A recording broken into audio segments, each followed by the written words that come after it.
Kahit mahal ang pork ngayon, magluluto pa rin ako ng igado.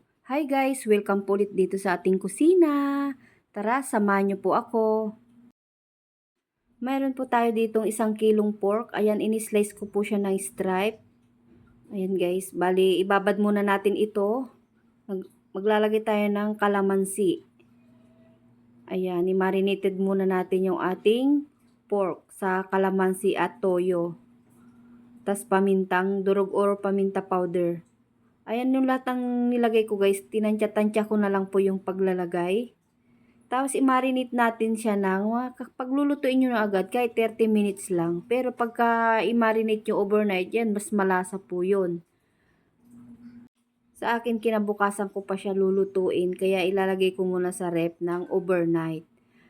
Ayan, pagkalipas ng isang gabi, ito na po yung ating minarinate. Magluluto na tayo guys. Naglagay ako ng kaunting mantika.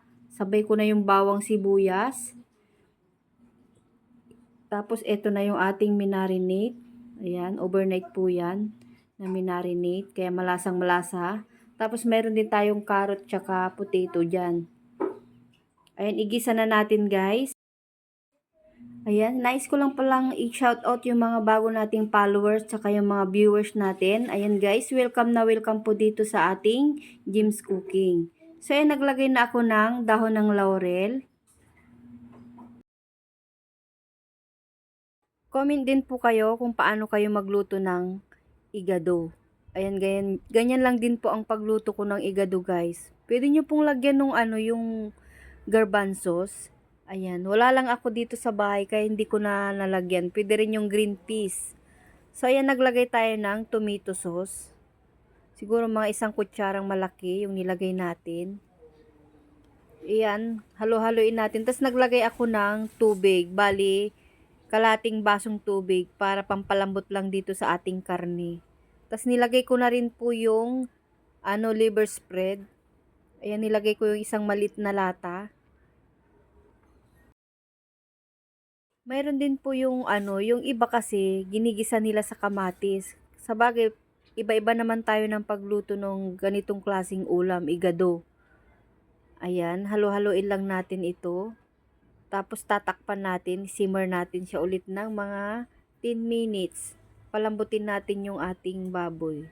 After ng 10 minutes, tikman natin kung tama lang yung lasa. Magdagdag na lang tayo pag kulang. Ayan, okay naman na siya. Kailalagay ko na yung ating mga gulay kasi malambot na rin yung ating karne.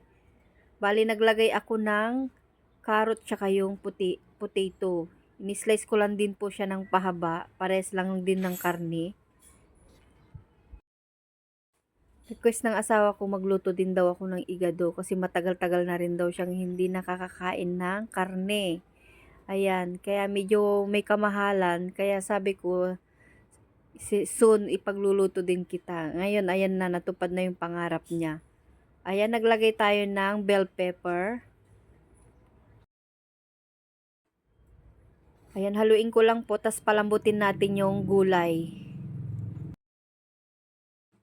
Konting simmer lang guys. Mas maganda pa rin pagka hindi durug-durug yung ating gulay. So ayan po, sana nagustuhan nyo muli itong ating video. Pa-like and share naman po itong ating video. Hanggang sa muli guys. Maraming pong salamat. Bye!